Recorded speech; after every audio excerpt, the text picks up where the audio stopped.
Hello students, today we are going to discuss our last poem, that is Two Tramps in Mud Time. So let's start the poem without any delay. Out of the mud two strangers came and caught me splitting woods in the yard.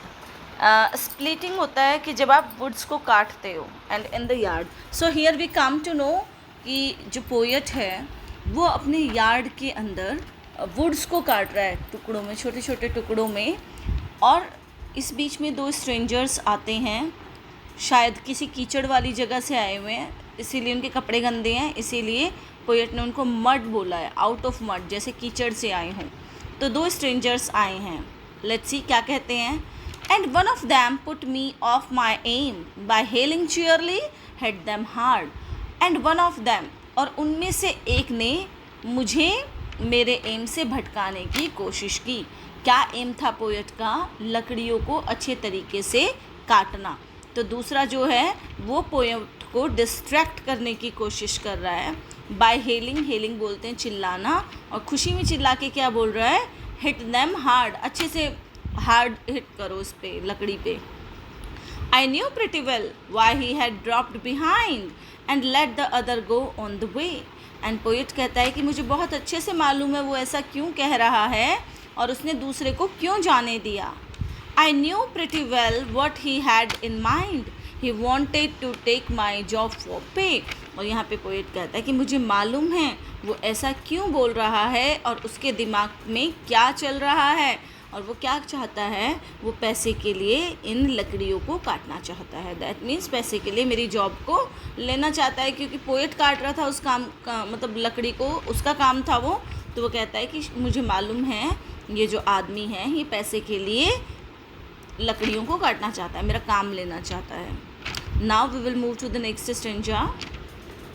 Good blocks of oak it was I split. Actually oak is a tree. तो जो would blocks काट रहा है poet वो oak tree के काट रहा है. तो वो कह रहा है कि मैंने बहुत अच्छे ब्लॉक्स काटे हैं. As large around as the chopping block and every piece I squarely hit. और कैसे हैं? बड़े बड़े चॉपिंग ब्लॉक्स काटे हैं, ठीक है, और सारे के सारे ब्लॉक्स कैसे हैं? स्क्वायर हैं साइज में. Well splinterless as a cloven rock the blows that a life of self control.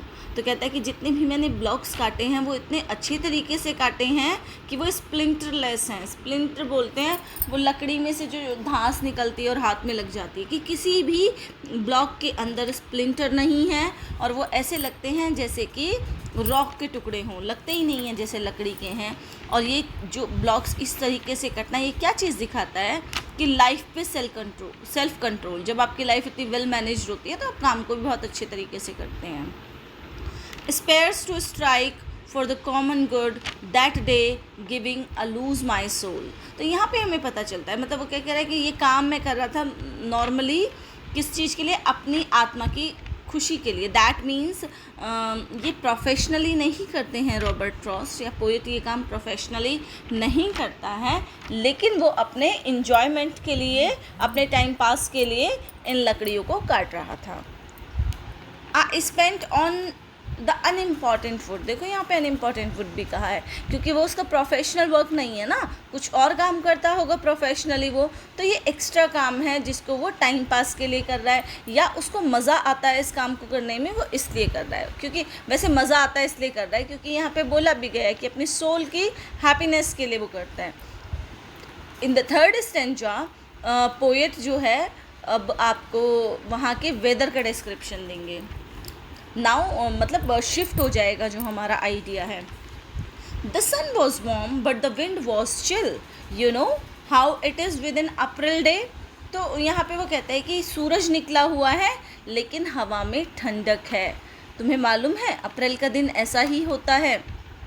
When the sun is out and the wind is still, you are 1 month on the middle of May. और जब सूरज ना हो लेकिन हवाओं में अभी बहुत ठंडक हो तो समझो तुम 1 महीना आगे हो. कब, कहाँ पर हो तुम? मिडल ऑफ मे में हो.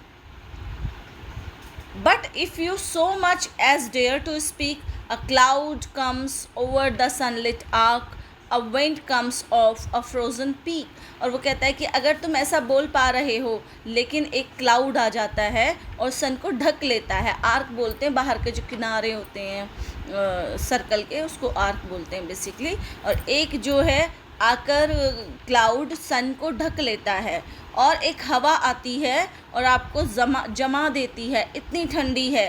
And you are 2 months back in the middle of March, यानी कि आप मई से 2 महीने पीछे हो और आप मिडल ऑफ मार्च में हो। देखिए ये सीज़न जो हैं ये इंडिया के नहीं हैं, आप इसे माइंड में रखिए, ये अमेरिका के हैं। और अमेरिका के अंदर अप्रैल से जो है थोड़ी गर्मी शुरू होती है, बहुत अच्छा सा मौसम होता है, इसलिए यहाँ पे मौसम के डिस्क्रिप्शंस दिए गए हैं। पहली बात तो ये है। सेकेंडली मैं आपको बता दूं कि जो फ्रॉस्ट है, लकड़ियाँ काट रहा है, ये कोई जो सीज़न है ये कोई समर का नहीं है, ये सिर्फ इसकी इमेजिनेशन है। विंटर्स हैं, आगे आपको डिस्क्रिप्शन से पता चल जाएगा, लेकिन वो अपने माइंड के अंदर साइकोलॉजिकली इमेजिन कर रहा है कि वो अप्रैल मंथ में काट रहा है, इसलिए जो डिस्क्रिप्शन है वो सारा मार्च, अप्रैल और मई मंथ का दिया गया है। So now we will move to the next stanza. A bluebird came tenderly up to alight and turns to the wind to unruffle a plum. तो एक ब्लू कलर की बर्ड आई है जो बहुत आराम से प्यार से बैठी हुई है, खुश होकर बैठी हुई है, और उसने अपने पंख खोले हैं और फड़फड़ा रही है। His song so pitched as not to excite. देखिए यहाँ से पता चलता है कि जो उसका गाना है वो वैसे तो ठीक है, लेकिन किसी को खुश करने वाला नहीं, कोई एक्साइट करने वाला नहीं। क्यों नहीं है? क्योंकि जो पंछी होते हैं वो खुश होकर स्प्रिंग के सीज़न में गाते हैं। ये पोएट की इमेजिनेशन है कि स्प्रिंग आ रहा है या आने वाला है, लेकिन बेसिकली स्प्रिंग नहीं आया है। तो जो बर्ड है उसका गाने में वो चीयरफुलनेस नहीं है, इसीलिए वो कह रहा है कि जो इसका गाना है किसी को एक्साइट नहीं कर पा रहा है। A single flower is yet to bloom, अभी तक एक फ्लावर भी नहीं जो है खिला है।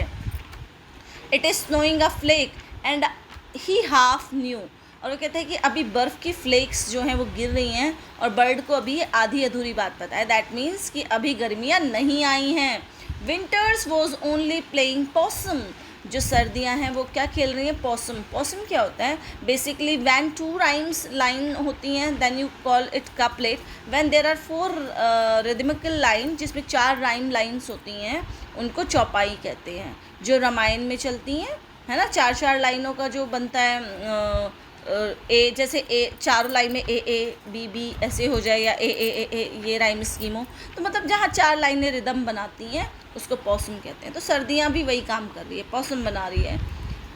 Accept in colours he isn't blue, सिर्फ रंग के अलावा वो ब्लू नहीं है। वाई ही सिंग सो, क्योंकि जो ब्लू कलर होता है वो थोड़ा सा मेलंकलिक टोन का या पैसिमिज्म का जो है एक हम उसको सिंबल बोलते हैं, लेकिन यहाँ पर वो कहते हैं कि सिर्फ इसका रंग ब्लू है, वैसे चिड़िया सैड नहीं है या मेलंकलिक टोन में नहीं है। But he would not advise a thing to blossom, लेकिन वो ये एडवाइस नहीं करेगी कि अभी ब्लॉसम करें, क्योंकि अभी जो है स्प्रिंग नहीं आया है। एज आई टोल्ड यू कि it is only the imagination of poet कि मार्च है, अप्रैल है, मई है, बट अभी सर्दियाँ ही हैं। Now we will move to the next stanza. The water for which we may have to look in summer time with a witching wand। देखो witching wand विच से बना है, और विच अगर आपने हैरी पॉटर देखी हो तो विच वहाँ पर जो विच एंड विज़र्ड वो थे जो स्कूल में सीखने आते थे, दैट मीन्स जो जादू जानते हैं। एंड वैंड आपको पता ही है, हैरी पॉटर मूवी में सबके पास अपनी एक जादुई वैंड है, तो विचिंग वैंड जो एक विच की वैंड है बेसिकली। तो यहाँ पर वो कहता है कि पानी जो कि हमें समर टाइम में बहुत अच्छे से देखने को मिल जाता है, एक जादू की, ऐसा लगता है कि एक जादू की वैंड से निकाला गया हो। और ऐसा क्यों होता है? क्योंकि जो विंटर्स में इतनी सारी बर्फ़ जमी है वो धीरे धीरे करके पिघलनी शुरू हो जाती है। ठीक है, आपने पिछली पोएम में भी देखा था कि जब पानी मतलब जब स्प्रिंग आता है और जो बर्फ़ पिघलनी शुरू हो जाती है तो जो घास सूख चुकी थी अनवांटेड प्लेसेस पर भी वो भी ग्रीन होनी शुरू हो जाती है with the passage of time. And the last poem birches we have talked about it I think. So वही यहाँ पर एक थीम देखने को मिलती है कि वो पानी की धाराएं जो हैं अब देखने को मिलेंगी, मतलब गर्मियों में ही देखने को मिलती हैं। In every wheel ruts now a brook, in every print of a hoof pound, be glad of water but don't forget. कहते हैं कि हर जगह तुम्हें पानी देखने को मिलेगा, पॉन्ड्स के अंदर या कहीं भी, क्योंकि ये गर्मियों की बात कर रहा है ना वो। लेकिन इस पानी को देखकर खुश मत हो जाना और भूल मत जाना क्या, the lurking Frost in the earth beneath, कि जो अर्थ है इसके नीचे बर्फ़ की अभी एक चादर जमी हुई है। That will still forth after the sun is set, जो कि इन धाराओं को चुरा लेगी जैसे ही सन सेट हो जाएगा। And show on the waters it's crystal teeth, क्योंकि देखो पानी में बर्फ़ जम जाएगी तो वाइट वाइट लगेगी, तो उसको क्रिस्टल टीथ्स के साथ इसने कंपैरिजन किया है। आप इसको ऐसे भी देख सकते हो कि जब सन चला जाएगा, मतलब जब स्प्रिंग चला जाएगा, वापस से विंटर्स आएंगी, तो ये पानी दोबारा से जम जाएगा, वाइट हो जाएगा, क्रिस्टल टीथ्स दिखाएगा।